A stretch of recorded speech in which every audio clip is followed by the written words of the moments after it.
اس کائنات کو اللہ رب العزت نے دار الامتحان بنایا ہے۔ اللہ رب العزت نے انسان کو اس کائنات کے اندر بھیجا، نیکی اور بدی دونوں راستوں کو واضح کر کے انسان کو دکھا دیا۔ یہ نیکی کا راستہ ہے، یہ بدی کا راستہ ہے، اب تمہاری مرضی، جس راستے کو تم چاہے اختیار کرو۔ جنت کے راستے کو، نیکی کے راستے کو اختیار کر کے جنت کے مستحق بن جاؤ، یا بدی کے راستے کو اختیار کر کے جہنم کے مستحق بن جاؤ۔ اس دنیا کے اندر اللہ رب العزت انسان کو آزماتے ہیں۔ ایک انسان کی زندگی قطعی طور پر، یقینی طور پر ایک نہج پر، ایک طریقے پر نہیں چل سکتی۔ انسان کی زندگی کے اندر اتار چڑھاؤ ہوتا رہتا ہے، نشیب و فراز ہوتے ہیں، کبھی سکھ ہے تو کبھی دکھ ہے، کبھی صحت ہے تو کبھی بیماری ہے، کبھی شادی ہے تو کبھی موت ہے، کبھی افلاس و تنگدستی ہے تو کبھی دولت کی فراوانی ہے، کبھی عیش و آرام ہے تو کبھی مصائب و آلام ہے، کبھی قوت ہے کبھی ضعف ہے، کبھی فقر ہے تو کبھی شاہی ہے، کبھی حالات سازگار ہیں تو کبھی حالات ناسازگار ہے، کبھی آزادی ہے تو کبھی قید و بند ہے، کبھی امن ہے تو کبھی جنگ ہے، کبھی خوشی ہے تو کبھی غم ہے۔ انسان کی زندگی قطعی طور پر ایک نہج پر نہیں چل سکتی، چاہے امیر ہو یا غریب، بادشاہ ہو یا فقیر، کوئی بھی ہو، کسی کی زندگی ایک نہج پر نہیں چل سکتی۔ لیکن ایک مومن انسان جو موحد ہے، جب اس کی زندگی کے اندر نشیب و فراز آتے ہیں تو وہ اعتدال کا راستہ اختیار کر کے کبھی بھی گھاٹے اور نقصان کا سودا نہیں کرتا، وہ دونوں راستوں میں اعتدال کا راستہ قائم کرتا ہے۔ نہ تو وہ خوشی کی حالت میں اتراتا ہے، نہ ہی فخر کرتا ہے، اور نہ غمی کی حالت میں جزا اور فضا کرتا ہے۔ وہ بے صبری کا مظاہرہ نہیں کرتا، خوشی کی حالت میں اس کا دل شکر سے معمور ہو جاتا ہے، اور غم کی حالت میں اس کا دل صبر و ثبات کا پیکر بن جاتا ہے۔ گویا کہ دونوں صورتوں کے اندر ایک مومن انسان اپنے دامن کو نیکیوں سے بھر لیتا ہے۔ پیغمبر کائنات صلی اللہ علیہ وآلہ وسلم نے ارشاد فرمایا، عجبا لامر المؤمن ان امرہ کلہ خیر ولیس له ذلک لأحد الا للمؤمن، کہ سرکار دو عالم صلی اللہ علیہ وآلہ وسلم نے فرمایا، عجبا لامر المؤمن، مومن کا معاملہ یہ بڑا ہی عجیب معاملہ ہے، ان امرہ کلہ خیر، اس کے ہر معاملے کے اندر، دونوں حالتوں کے اندر نفع ہی نفع ہے، فائدہ ہی فائدہ ہے، بہتری ہی بہتری ہے، اور یہ معاملہ، یہ بہتری، یہ نفع مومن کے علاوہ کسی اور کو نہیں ملتا۔ اللہ تعالیٰ نے یہ فائدہ مومن کے علاوہ کسی اور کو نہیں عطا فرمایا۔ کس طرح؟ ان اصابتہ سراء شکر فکان خیرا لہ، کہ اگر کسی انسان کو کوئی خوشی پہنچتی ہے، آسانی پہنچتی ہے، تو وہ انسان مغرور نہیں ہو جاتا، بلکہ اللہ کے سامنے سجدہ ریز ہو کر اللہ کی تعریف و توصیف بیان کرتا ہے، اللہ کا شکر ادا کرتا ہے۔ تو یہ اللہ کا شکر ادا کرنا فقال خیرا لہ، جب انسان اللہ کا شکر ادا کرتا ہے تو اللہ اس کے دامن کو نیکیوں سے بھر دیتے ہیں. اس شکر کو کرنے کی وجہ سے انسان نیکیاں کما لیتا ہے. وَإِنْ أَصَابَتْهُ ضَرَّاءٌ صَبَرَ فَكَانَ خَيْرًا لَهُ. اور اگر اسے کوئی غم پہنچتا ہے، کوئی تکلیف پہنچتی ہے، تو وہ بے صبری کا مظاہرہ نہیں کرتا بلکہ صبر کرتا ہے، اور صبر کر کے اجر و ثواب سے اپنے دامن کو بھر لیتا ہے. صبر اور شکر یہ انسان کی زندگی کی دو ایسی اہم صفات ہیں کہ جن سے زندگی حالت اعتدال پر رہتی ہے. اللہ تعالیٰ نے جس طرح امت محمدیہ صلی اللہ علیہ وآلہ وسلم کو دیگر اور بھی بہت ساری نعمتوں سے، امتیازات سے اور خصائصات سے نوازا ہے، اسی طرح اس امت محمدیہ صلی اللہ علیہ وآلہ وسلم کو اللہ رب العزت نے اپنے فضل سے صبر اور شکر جیسی نعمت سے بھی نوازا. اس کا تذکرہ خود جناب عیسیٰ علیہ السلام نے سے فرمایا، یا عیسیٰ انی باعث من بعدک امۃ اذا اصابهم ما يحبون حمدوا الله وان اصابته ما يكرهون احتسبوا والصبر. کہ عیسیٰ علیہ السلام ہم آپ کے بعد ایک ایسی امت کو پیدا کرنے والے ہیں کہ ان کی سیرت و کردار یہ ہوگی کہ جب ان کو کوئی خوشی پہنچے گی، کوئی آسانی پہنچے گی، تو وہ میں اللہ کا شکر ادا کریں گے. وَإِنْ أَصَابَهُمْ مَا يَكْرَهُونَ.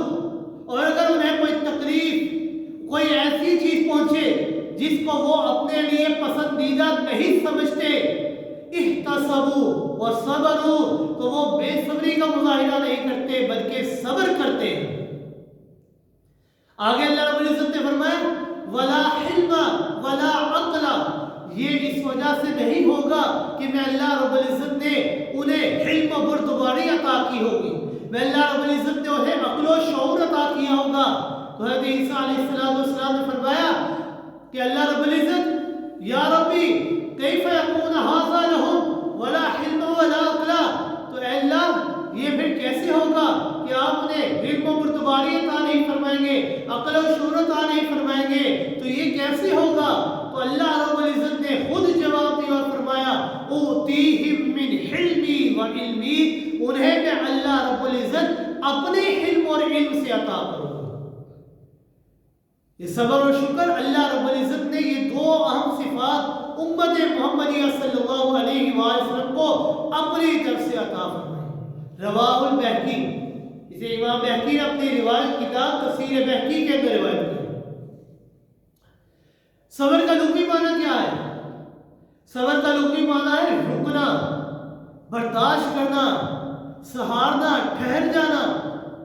مطلب کیا ہے کہ یہ اپنے نفس کو اضطراب اور گھبراہٹ سے روکنا اور ثابت قدمی کا مظاہرہ کرتے رہنا. صبر کا معنی بے اختیاری، مایوسی، خاموشی اور انتقام نہ لے سکنے کی مجبوری نہیں ہے، بلکہ اس کا مطلب یہ ہے کہ دل کی مضبوطی اور جرت و استقامت سے کام لینا، حوصلہ کرنا، برداشت کرنا. ہم دیکھتے ہیں کہ تکالیف اور مسائل صرف اور صرف اللہ کے نافرمان لوگوں کے اوپر نہیں آتے. اسی طرح ایک مخلص اور اطاعتشار آدمی کے اوپر بھی مصائب و آلام آتے ہیں.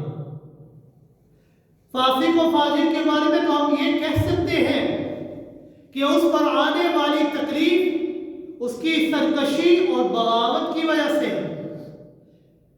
اس کی نافرمانیوں کی سزا دینے کے لیے اس پر اللہ رب العزت نے اپنا غضب نازل فرمایا ہے.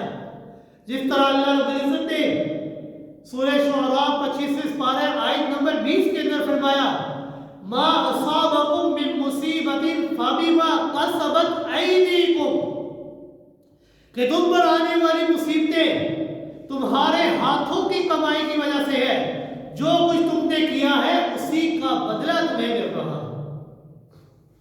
لیکن اس کے مقابلے میں جو ایک نیک ہے، متقی ہے، پرہیزگار ہے، اس کے اوپر مصائب و آلام کیوں آتے ہیں؟ کیا اس کے اوپر اللہ رب العزت اپنے غضب کو نازل کر رہے ہیں؟ نہیں، ہرگز نہیں۔ ایک سچے مومن موحد کے اوپر آنے والی مصیبتیں، تکالیف اس کی لغزشوں اور خطاؤں کا کفارہ بن کر آتی ہیں کہ وہ ان کے اوپر صبر کرتا ہے، تو اللہ رب العزت اس صبر کرنے کی وجہ سے اس کے درجات کو مزید بلند فرما دیتے ہیں۔ پیغمبر کائنات صلی اللہ علیہ وآلہ وسلم نے خود ارشاد فرمایا، صحیح بخاری کی روایت ہے، ما یصیب المسلم من نصب ولا غصب ولا ہم ولا حزن ولا حزن ولا غم، کہ مسلمان کو جو بھی تھکاوٹ، بیماری، غم، رنج، دکھ، تکلیف، مصیبت، مشقت پہنچتی ہے، حتی شوکت یشاقھا، یہاں تک کہ ایک مومن کو جب کوئی کانٹا بھی چبھتا ہے تو یہ کانٹے کا چبھنا بھی الا کفر اللہ بہا من خطایاہ، اس کانٹے کے چبھنے کی وجہ سے بھی اللہ رب العزت اس کے گناہوں کو معاف کر دیتے ہیں۔ یہ ایک کانٹے کا چبھنا بھی اس کے گناہوں کا کفارہ بن جایا کرتا ہے۔ اسی طرح پیغمبر کائنات صلی اللہ علیہ وآلہ وسلم نے ایک دفعہ حضرت ام سعید رضی اللہ تعالی عنہ کے پاس گئے، دیکھا وہ شدید بیمار ہے، بخار میں مبتلا ہے، بہت سخت بیمار ہے، اور وہ بخار کو برا بھلا کہہ رہی ہے۔ تو آپ صلی اللہ علیہ وآلہ وسلم نے فرمایا، اے ام سعید لا تصب الحما، بخار کو برا بھلا مت کہو، بخار کو برا نہ کہو، کیوں؟ فَإِنَّهَا تُذْهِبُ خَطَايَا بَنِي آدَمَ كَمَا يُذْهِبُ الْقِيرُ خَبْثَ الْحَدِيدِ، کہ یہ بخار ابن آدم کے گناہوں کو اس طرح ختم کر دیتا ہے جس طرح لوہے کے میل کچیل کو آگ کی بھٹی ختم کر دیتا ہے۔ لوہے کو جب آگ کی بھٹی میں ڈالا جائے تو جو بھی میل کچیل ہے وہ ختم ہو جاتا ہے۔ اسی طرح جب انسان کے اوپر بخار آتا ہے، انسان بخار میں مبتلا ہو جاتا ہے، تو یہ بخار بھی یا کانٹے کا چبھنا بھی انسان کے گناہوں کو مٹا کر راکھ کر دیتا ہے۔ قرآن مجید کے اندر اللہ تعالیٰ نے انبیاء کرام کی تکالیف اور پریشانیوں کا بھی ذکر فرمایا ہے، حالانکہ وہ تو معصوم ہے، ان سے گناہ اور خطائیں ہو ہی نہیں سکتی۔ اس کی وجہ یہ ہے کہ ان کے اوپر مصائب و آلام کیوں آئے؟ وجہ یہ ہے کہ وہ صبر کریں، صبر کی وجہ سے اللہ رب العزت ان کے درجات کو مزید بلند فرما دیتے ہیں۔ پیغمبر کائنات صلی اللہ علیہ وآلہ وسلم نے فرمایا، اشد الناس بلاء انبیاء ثم الامثل فالامثل، کہ سب سے زیادہ لوگوں میں مصیبتیں، مشقتیں انبیاء اکرام پر آئی ہیں، پھر ان کے بعد جو جتنا کوئی افضلیت والا ہے اس کے اوپر اتنی زیادہ مصیبتیں آئی ہیں۔ اور ایک حدیث پہ آتا ہے ترمذی کی روایت کہ آپ صلی اللہ علیہ وآلہ وسلم نے فرمایا، لقد اوذیت فی اللہ وما یوزی احدا، کہ اللہ رب العزت نے اللہ کے دین کی خاطر جتنی مشقتیں، جتنی مصیبتیں میرے اوپر آئی ہے اتنی مصیبتیں کسی اور کے اوپر نہیں ہے۔ اور حدیث شریف میں آتا ہے کہ آپ صلی اللہ علیہ وآلہ وسلم نے فرمایا کہ لوگوں کو ایک آدمی کے جتنا بخار چڑھتا ہے، کسی آدمی کو بخار چڑھے تو وہ ایک آدمی کے جتنا بخار چڑھتا ہے، لیکن آپ صلی اللہ علیہ وآلہ وسلم نے فرمایا کہ جب مجھے بخار چڑھتا ہے انی اوعق کما یوعق الرجلان منکم، تو مجھے بخار تمہارے 2 آدمیوں کے جتنا چڑھتا ہے، جتنا بخار تمہارے 2 آدمیوں کو چڑھتا ہے اتنا مجھے ایک کو چڑھا۔ یہ کس لیے؟ تاکہ اللہ رب العزت ان کے درجات کو مزید بلند کرے۔ ایک موقع پر آپ صلی اللہ علیہ وآلہ وسلم واز کرتے ہوئے ارشاد فرمایا کہ جس نے اپنے 3 بچے آگے بھیجے یعنی ان کی موت کے اوپر صبر کیا تو اللہ رب العزت اس صبر کی وجہ سے اس کے اوپر جنتوں کے فیصلے کر دیا کرتے ہیں۔ تو ایک اور کھڑی ہوئی کہنے لگی کہ اللہ کے رسول صلی اللہ علیہ وآلہ وسلم میرے تو 2 بچے گئے ہیں، میں نے ان کی موت کے اوپر صبر کیا تو کیا مجھے بھی یہی بدلہ ملے گا؟ تو آپ صلی اللہ علیہ وآلہ وسلم نے 3 مرتبہ ایک ہی جملہ ارشاد فرمایا، اسنعید، جس نے 2 بچوں کی موت پر بھی صبر کیا اللہ رب العزت اس کے اوپر بھی جنتوں کے فیصلے کر دیا۔ حضرت ابی بن کعب رضی اللہ تعالیٰ فرماتے ہیں کہ میں نے آپ صلی اللہ علیہ وآلہ وسلم سے سوال کیا کہ اللہ کے رسول صلی اللہ علیہ وآلہ وسلم میرا تو ایک ہی بچہ اس دنیا سے گیا ہے، میں نے اس کی موت کے اوپر صبر کیا ہے، کیا مجھے بھی یہی بدلہ ملے گا؟ تو آپ صلی اللہ علیہ وآلہ وسلم نے فرمایا نعم، جی ہاں، جس نے ایک بچے کی موت کے اوپر بھی صبر کیا اللہ رب العزت اسے بھی یہی بدلہ عطا فرمائے۔ صرف اتنا ہی نہیں بلکہ آپ صلی اللہ علیہ وآلہ وسلم نے یہاں تک ارشاد فرمایا کہ جس نے اپنا ادھورا بچہ بھی آگے بھیجا وہ کل ادھورا بچہ کل قیامت کے دن اپنے والدین کی سفارش کرے گا اور انہیں جنت میں لے جانے کا سبب بنے گا۔ حضرت زینب رضی اللہ تعالیٰ عنہ جو آپ صلی اللہ علیہ وآلہ وسلم کی صاحبزادی ہے، ان کا ایک بچہ سخت بیمار ہو گیا، ان کے بچنے کی کوئی امید باقی نہ رہی، انہوں نے گھبرا کر پیغمبر کائنات صلی اللہ علیہ وآلہ وسلم کو پیغام بھیجا کہ آپ آئیں میرے پاس۔ پیغمبر کائنات صلی اللہ علیہ وآلہ وسلم نے پیغام لانے والے کے ہاتھ اپنی بیٹی کے لیے پیغام بھیجا کہ جاؤ جا کر میری بیٹی زینب سے کہہ دینا ان اللہ ما اخذ وله ما اعطى وكل شيء عنده باجل مسمى فلتصبر ولتحتسب، کہ جاؤ میری بیٹی زینب سے کہہ دینا کہ اللہ تعالیٰ کسی کو جو کچھ عطا کرے وہ بھی اسی کا ہے، کسی سے کچھ لے لے تو وہ بھی اسی کا ہے۔ اللہ رب العزت نے ہر ایک چیز کی ایک مدت، ایک میعاد کو مقرر کر دیا ہے، بس چاہیے کہ تم صبر کرو اور اللہ سے ثواب کی امید رکھو۔ مطلب یہ ہے کہ ہمارا کچھ بھی نہیں ہے، سب کچھ اللہ کا ہے، ہر حال میں انسان کو صبر کر کے اللہ سے اجر و ثواب لینا چاہیے۔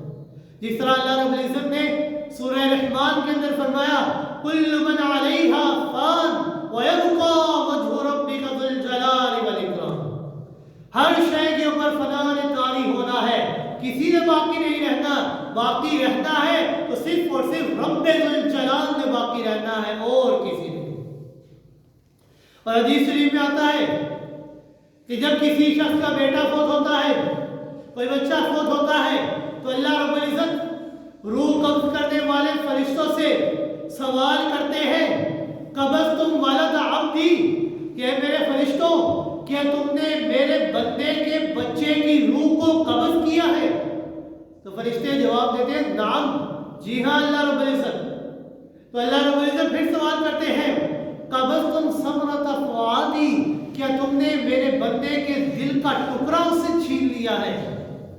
تو فرشتے جواب دیتے ہیں نعم، جی ہاں۔ تو اللہ رب العزت سوال کرتے ہیں کہ میرے بندے نے کیا کہا کہ جب تم نے اس سے اس کے دل کا ٹکڑا چھین لیا تو میرے بندے نے کیا کہا؟ تو فرشتے جواب دیتے ہیں کہ تیرے بندے نے کہا حمیدہ کا واسترجائی، اس نے تیری تعریف بیان کی، تیری حمد و ثنا بیان کی اور دعائے استرجاع پڑھی۔ دعا استرجاع کیا ہے؟ انا للہ و انا الیہ راجعون، کہ اللہ ہم تیرے ہی ہیں اور تیری طرف ہی ہم نے لوٹ کر آنا ہے۔ اس نے تیری حمد و ثنا کو بیان کیا اور دعائے استرجاع پڑھی تو اللہ رب العزت فرماتے ہیں کہ اے میرے فرشتوں جاؤ ابنوا لعبدی بیتا فی الجنۃ سموہ بیت الحمد، جاؤ میرے اس بندے کے لیے جنت میں ایک گھر بنا دو اور اس گھر کا نام بھی بیت الحمد رکھ دو، تعریفوں والا گھر اس کا نام ہے۔ انسان کی زندگی کے اندر نشیب و فراز آتے رہتے ہیں، مصیبتیں آتی ہیں، تکلیفیں آتی ہیں، لیکن انسان کو چاہیے بے صبری کا مظاہرہ نہیں کرنا چاہیے بلکہ صبر کے کے دامن کو مضبوطی سے تھامے رکھنا چاہیے۔ ایک دفعہ حضرت عبداللہ بن عباس رضی اللہ تعالیٰ اپنے شاگرد حضرت عطاء بن رباح رحمہ اللہ سے فرماتے ہیں الا اریک امرأۃ من اہل الجنہ، کہ اے میرے شاگردوں کیا میں تمہیں ایک جنتی عورت نہ دکھاؤں؟ وہ شاگرد عرض کرنے لگے نام جی ہاں آپ ہمیں ضرور دکھائیے۔ تو فرمایا هذه المرأة السوداء، یہ جو کالے رنگ کی عورت تمہیں نظر آ رہی ہے یہ جنتی عورت ہے۔ کس طرح کہ وہ ایک عورت ایک دفعہ پیغمبر کائنات صلی اللہ علیہ وآلہ وسلم کی خدمت میں حاضر ہوئی، عرض کرنے لگی یا رسول اللہ صلی اللہ علیہ وآلہ وسلم، اے اللہ کے رسول صلی اللہ علیہ وآلہ وسلم، انی اسرع و انی اتکشف فادعوا اللہ تعالی لی، کہ اللہ کے رسول صلی اللہ علیہ وآلہ وسلم مجھے مرگی کا دورہ پڑتا ہے اور اس دورے کی وجہ سے بعض اوقات میری بے پردگی ہو جاتی ہے، لہذا آپ اللہ رب العزت سے میرے لیے دعا کریں کہ اللہ رب العزت مجھے صحت و عافیت عطا فرمائے۔ تو آپ صلی اللہ علیہ وآلہ وسلم نے جواباً اس عورت سے ارشاد فرمایا ان شئت صبرتی ولک الجنہ، کہ اگر تو جنت چاہتی ہے تو اس کے اوپر صبر و تحمل کر، صبر و تحمل سے اس کو برداشت کر۔ وَإِن شِئْتِ دَعَوْتُ اللَّهَ أَن يُعَافِيكَ، اور اگر تو چاہتی ہے کہ میں تیرے لیے اللہ سے دعا کروں تو میں تیرے لیے اللہ سے دعا کروں گا، اللہ رب العزت تجھے عافیت عطا فرما دے، تجھے صحت عطا فرما دیں گے۔ تو وہ عورت جواباً کہنے لگی کہ اللہ کے رسول صلی اللہ علیہ وآلہ وسلم اصبر، میں صبر کروں گی، آپ میرے لیے دعا نہ کریں، میں صبر کروں گی اس بیماری کے اوپر، ہاں بس اتنی دعا کر دے کہ جب مجھے مرگی کا دورہ پڑے تو اس مرگی کے دورے کی وجہ سے جو میری بے پردگی ہوتی ہے وہ بے پردگی نہ ہو۔ تو آپ صلی اللہ علیہ وآلہ وسلم نے اس کے لیے وہ دعا کی، اس نے بیماری کے اوپر صبر کیا تو اللہ رب العزت نے اس کے اوپر جنتوں کے فیصلے فرما دیے۔ اسی طرح انسان کے اوپر جب مصیبت آ جائے وقت کے گزرنے کے ساتھ ساتھ انسان کو بالآخر صبر آ ہی جاتا ہے۔ آج کل کا انسان جو یہ کہتا ہے کہ وقت یہ بہت بڑا مرہم ہے، یہ بہت بڑا مرہم ہے، یہ بہت بڑی دوا ہے، وقت گزرنے کے ساتھ ساتھ انسان کو صبر آ ہی جاتا ہے۔ لیکن صبر یہ نہیں ہے کہ وقت کے گزرنے کے ساتھ ساتھ انسان صبر کا مظاہرہ کرے، آہستہ آہستہ انسان صدمے کو بھول ہی جاتا ہے، یہ کوئی کمال کی بات نہیں۔ کمال کی بات تو یہ ہے کہ ابتدا ہی سے انسان صبر کا مظاہرہ کرے۔ حقیقی صبر یہ ہے کہ ابتدا ہی سے انسان صبر کا مظاہرہ کرے۔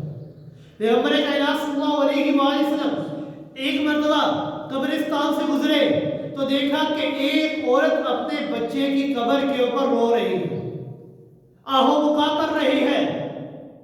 پیغمبر کائنات صلی اللہ علیہ وآلہ وسلم نے اسے نصیحت کرتے ہوئے ارشاد فرمایا اتق اللہ واصبری، کہ اے عورت اللہ سے ڈر اور صبر کا مظاہرہ کر، صبر کر۔ اس عورت نے پیچھے مڑ کر نہیں دیکھا، اسے یہ معلوم نہیں کہ مجھے کون کہہ رہا ہے، فوراً کہنے لگی الیک عنی فإنک لم تصب بمصیبتی، کہ یہ تو کہنے والے لوگ ہیں، یہ تو آپ کہہ رہے ہیں، آپ کے اوپر یہ مصیبت ابھی نہیں آئی، یہ مصیبت تو میرے اوپر آئی ہے، مجھ سے پوچھئے یہ کتنی بڑی مصیبت ہے، آپ کے اوپر تو مصیبت نہیں آئی۔ بعض لوگوں نے کہا کہ یہ جملہ تو نے کسے کہا ہے، یہ جملہ تو نے آپ صلی اللہ علیہ وآلہ وسلم کو کہا ہے۔ وہ عورت بڑی پشیمان ہوئی، بڑی شرمندہ ہوئی، آپ صلی اللہ علیہ وآلہ وسلم کے گھر گئی معذرت کرنے کے لیے، اور آپ صلی اللہ علیہ وآلہ وسلم سے کہنے لگی کہ مجھے معلوم نہیں تھا کہ پیچھے آپ کھڑے ہیں، لہذا اب میں صبر کروں گی، اب میں اپنے بیٹے کی قبر میں جا کر نہیں رہوں گی، اب میں صبر کروں گی۔ تو آپ صلی اللہ علیہ وآلہ وسلم نے فرمایا انما الصبر عند صدمۃ الاولی، کہ صبر یہ نہیں کہ بعد میں انسان صبر کر لے، حقیقی صبر یہ ہے کہ صدمہ اولا ابتدا ہی سے انسان صبر کرے. جس وقت مصیبت آئی ہے اسی وقت انسان صبر کرے. بعد میں وقت گزرنے کے ساتھ تو انسان صدمے کو بھول ہی جاتا ہے. وہ صبر نہیں ہے. صبر یہ ہے کہ انسان فوراً اسی وقت صبر کا مظاہرہ کرے. اس لیے ایک مومن کا لاہ عمل یہ ہونا چاہیے کہ مومن اپنی زندگی کے اندر جب بھی اس کے اوپر مصیبت آئے تو اللہ رب العزت سے یہی دعا کرے کہ اللہ مجھے صبر کے دامن کو مضبوطی سے تھامے رہنے کی توفیق عطا فرما. اور اللہ رب العزت نے فرمایا یا ایھا الذین آمنوا، ایمان والوں سے اللہ رب العزت مخاطب ہوئے ہیں کہ اے ایمان والو استعینوا. صلی اللہ علیہ وسلم کے ذریعے اللہ رب العزت نے پیغام نہیں بھیجا بلکہ اللہ رب العزت نے خود حکم دیا استعینوا، میں اللہ کی مدد مانگو. کس کے ذریعے؟ بالصبر والصلاۃ، صبر اور نماز کے ذریعے. کیوں؟ ان اللہ مع الصابرین، میں اللہ رب العزت کا اعلان ہے کہ میں صبر کرنے والوں کے ساتھ ہوں. میں اللہ کی مدد اور اعانت اور نصرت ان صبر کرنے والوں کے ساتھ ہے. آگے اللہ رب العزت نے فرمایا وَلَنَبْلُوَنَّكُمْ بِشَيْءٍ مِّنَ الْخَوْفِ وَالْجُوعِ وَنَقْصٍ مِّنَ الْأَمْوَالِ وَالْأَنفُسِ وَالثَّمَرَاتِ، کہ میں اللہ رب العزت بعض اوقات انسان کو آزماتا ہوں. کبھی بھوک کے ذریعے آزماتا ہوں، کبھی مال کی تنگی سے آزماتا ہوں، کبھی روح قبض کر کے آزماتا ہوں کہ دیکھتا ہوں کہ میرا بندہ صبر کرتا ہے یا نہیں. اور جو انسان صبر کرتا ہے تو اللہ رب العزت نے اعلان فرمایا ہے وَبَشِّرِ الصَّابِرِينَ کہ اے میرے محبوب پاک پیغمبر صلی اللہ علیہ وآلہ وسلم آپ میرے ان بندوں سے کہہ دے کہ خوشخبری ہے تمہارے لیے. کیا خوشخبری؟ میں اللہ تمہارے اوپر چھتنوں کے فیصلے کر دوں گا. تفسیر ابن عباس کے اندر صبر کے 3 درجے بیان کیے گئے ہیں. صبر کے 3 درجے ہیں. ایک مصیبت کے اوپر صبر کرنا، دوسرا گناہ کے اوپر صبر کرنا، مراد گناہ سے رک کر اس کے اوپر صبر کرنا، اور تیسرا نیکی کے اوپر صبر کرنا. یہ 3 درجے ہیں صبر کے. نیکی کے اوپر صبر کرنا مراد کیا ہے؟ کہ انسان کا عبادت کرنے کا دل نہیں کر رہا. مثال کے طور پر سردی کا موسم ہے، رات کا وقت ہے، فجر کی آواز کانوں پر پڑتی ہے، اللہ اکبر کی صدائیں کانوں میں پڑتی ہے، گرم بستر ہے، نرم بستر ہے، شیطان روکتا ہے ابھی اٹھنے کی ضرورت نہیں ہے، بستر بھی اٹھنے نہیں دیتا. خیال جاتا ہے کہ پانی ٹھنڈا یخ ہے، نماز پڑھنے کی طرف انسان نہیں جاتا. لیکن انسان نماز کے لیے کھڑا ہو جاتا ہے تو یہ نیکی کے اوپر صبر کرتا ہے. ایک انسان کو 2 نیکیاں ملتی ہیں، ایک کو نماز پڑھنے کی اور دوسرا اس کے اوپر صبر کرنے کی کہ شیطان روک رہا ہے لیکن وہ رکتا نہیں، فوراً اللہ کی صداؤں کے پیچھے چل پڑتا ہے.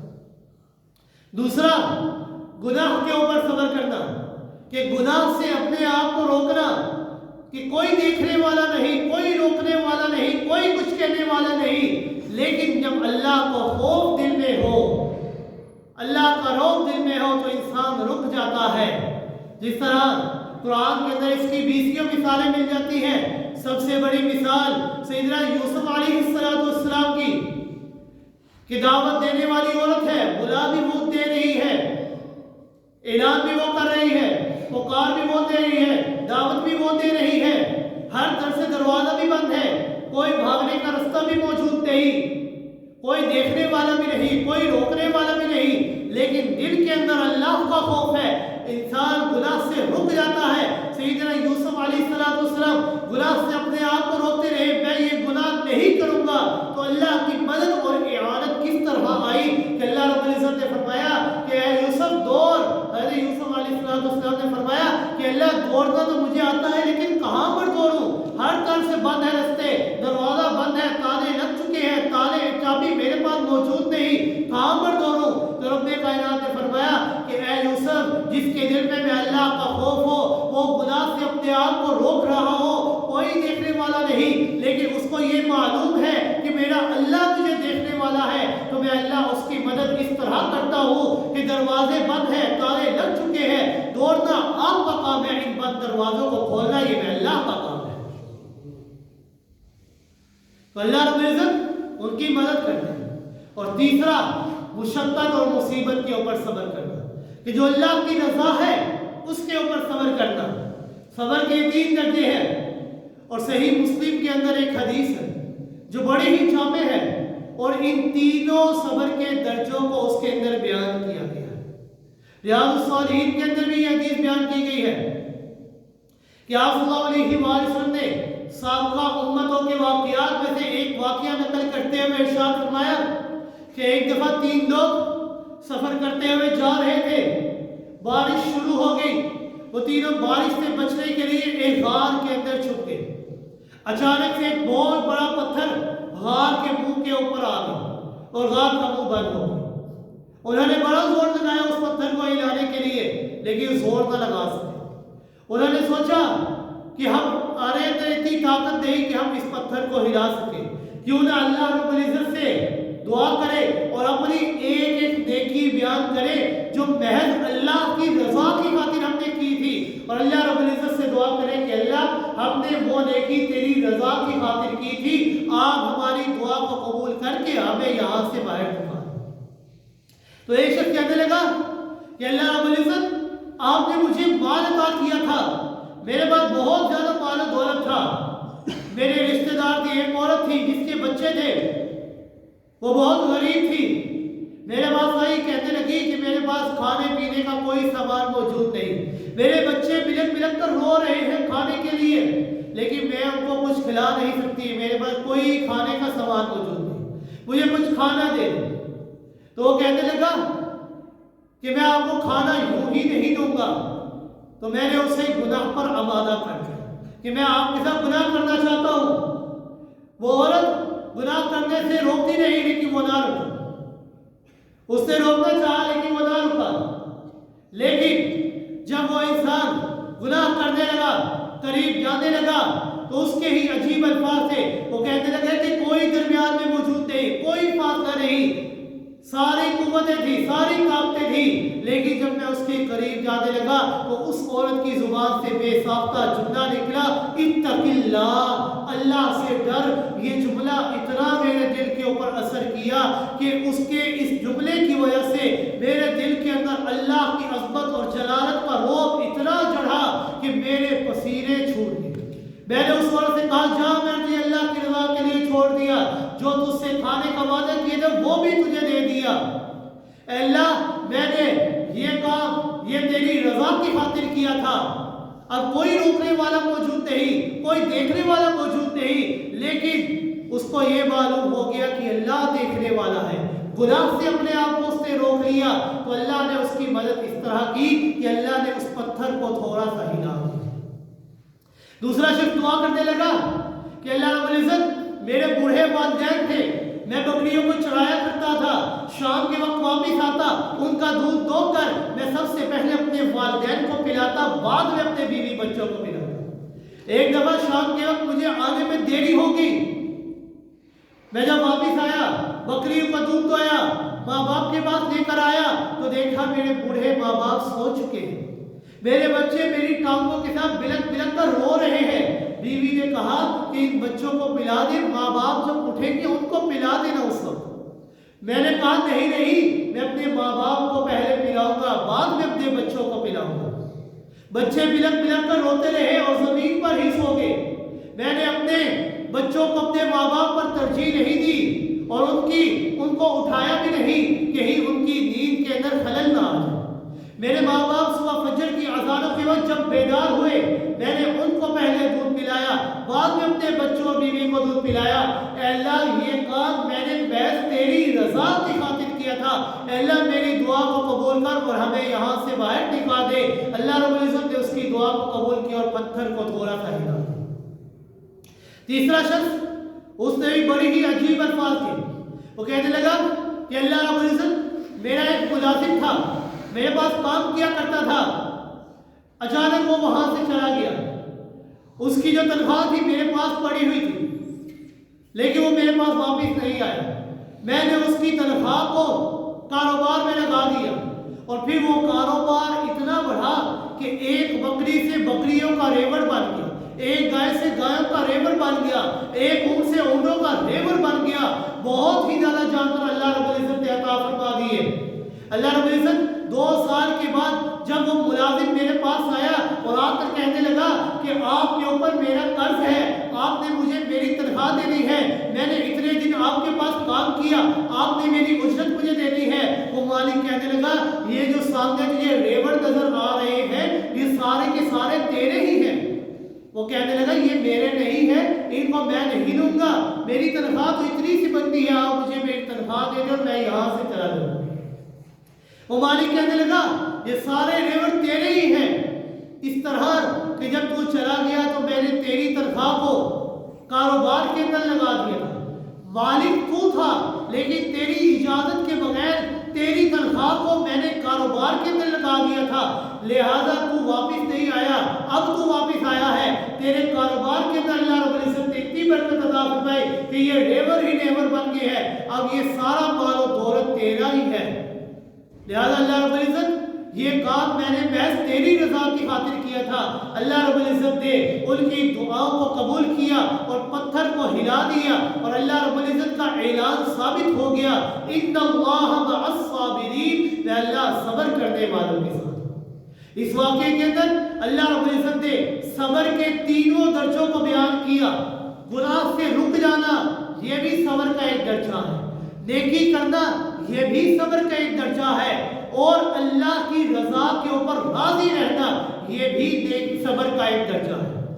جب انسان یہ صبر کے درجوں کو حاصل کرتا ہے تو جب اللہ کی مدد ایسی آتی ہے کہ سنسان و بیابان جنگل ہے، کوئی سننے والا موجود نہیں، کوئی مدد کرنے والا موجود نہیں، کوئی کھانے پینے کا سامان موجود نہیں، کوئی آلات نہیں، کوئی ہتھیار موجود نہیں، لیکن جب اللہ کی مدد آتی ہے تو اللہ ہواؤں سے پتھروں کو ہٹا دیا کرتے ہیں۔ جب انسان صبر کرتا ہے تو اللہ خود ہی اس کی مدد کیا کرتے ہیں۔ ان اللہ مع الصابرین، میں اللہ صبر کرنے والوں کے ساتھ ہوں، اور جو صبر کے دامن کو مضبوطی سے تھام لیتا ہے تو اللہ رب العزت نے فرمایا اولئک یجزون الغرفۃ بما صبروا ویلقون فیہا تحیۃ وسلاما خالدین فیہا حسنت مستقرا ومقاما۔ جو انسان صبر کرتا ہے میں اللہ رب العزت اسے جنت کے اندر جگہ عطا فرماتا ہوں، خالدین فیہا، وہ اس جنت میں ہمیشہ ہمیشہ رہیں گے، حسنت مستقر و مقاما، اور کتنی خوبصورت جگہ ہے وہ قرار پکڑنے کی، وہ ٹھہرنے کی کتنی ہی خوبصورت جگہ ہے۔ اور اللہ رب العزت نے فرمایا وَجَزَاهُمْ بِمَا صَبَرُوا جَنَّةً وَحَرِيرًا مُتَّكِئِينَ فِيهَا عَلَى الْأَرَائِكِ لَا يَرَوْنَ فِيهَا شَمْسًا وَلَا زَمْهَرِيرًا۔ جو انسان صبر و ثبات کا پیکر بن جاتا ہے، صبر کے دامن کو مضبوطی سے تھام لیتا ہے، میں اللہ رب العزت اس کو بدلہ اس طرح عطا فرماتا ہوں کہ میں اللہ اسے جنت میں جگہ عطا فرماتا ہوں۔ متقین فیہا علی الارائک، وہ جنت کے باغات کے اندر تختوں کے اوپر تکیے لگائے ہوئے بیٹھے ہوتے ہیں، اور وہ جنت ایسی جگہ ہے لا یرون فیہا شمسا ولا زمہریرا، کہ اس جنت کے اندر نہ تو سورج کی شدت ہوگی اور نہ ہی سردی کی حدت ہوگی۔ میں اللہ صبر کرنے والوں کی مدد کیا کرتا ہوں، لہذا اللہ رب العزت سے دعا ہے کہ اللہ رب العزت ہمیں صبر کے دامن کو مضبوطی سے تھامے رکھنے کی توفیق عطا فرمائے۔ وما علینا الا